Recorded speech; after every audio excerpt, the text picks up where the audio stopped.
Ashamaa harka fuuna jechaa dhaggeeffattootaa fi hordoftoota daawwattoota Ciroo Golaadhaa. Har'aan tana kan hin qabadhee isiniif dhiyaadhee hirriba ka'aa rafuu dhabuun maaliif nama saaxila kan jedhuun qabadhee dhiyaadhee eegaan hordofaan afeerraa kiyya jechuudha. Warreen chaayinaala Ciroo Golaa subscribe godhin subscribe gochuudhaan Ciroo Golaa hordofuu dandeessanii isinii jira. Hirriba ka'aa rafuu dhabuun maaliif nama saaxila?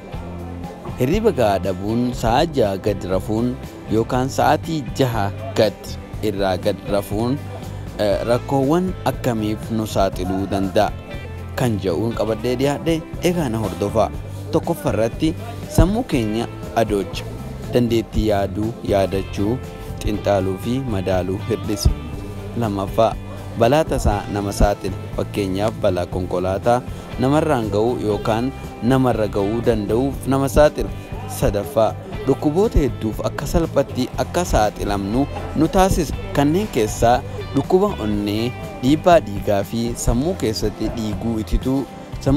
dhiigni itituu yookaan dhiiguu kanaaf nu saaxiluu danda'a jechuudha. Afuraffaa fedhii walqunnamtii saalaa gabbuusa. Fedhii walqunnamtii saalaa gabbuusa keessumaa dubartoonni hirriba ga'aa hin rafne taanaan fedhii walqunnamtii saalaa dhabu jechuudha. Shanaffaa dhiphina sammuu fida.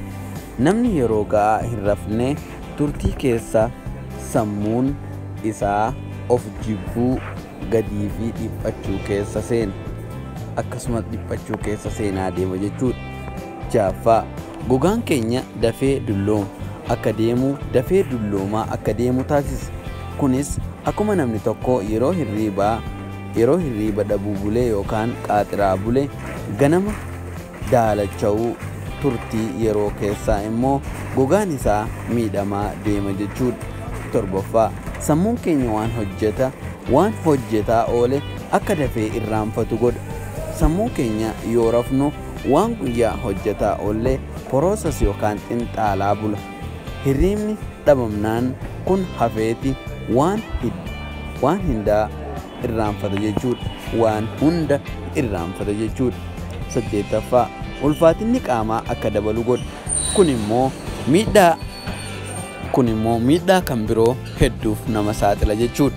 Saglaffaa carraa dhukkuboota garagaraan du'uu dhala namaa ol kaasa. Riisarchiin biyya Ingilizii hojjetame tokko akka ibsutti namoonni hirriba ga'aa argatan umriin isaan hirriba ga'aa argatan caalaa umriin isaanii ni gabaabbataas jedhan.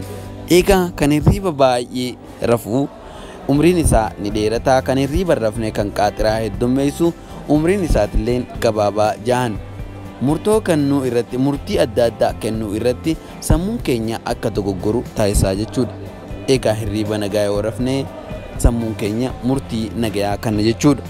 Egaa fayyaan faayaa waan hordoftaniif galatoomaa jecha hanga viidiyoo biraatiin walitti deebinutti turtii gaarii.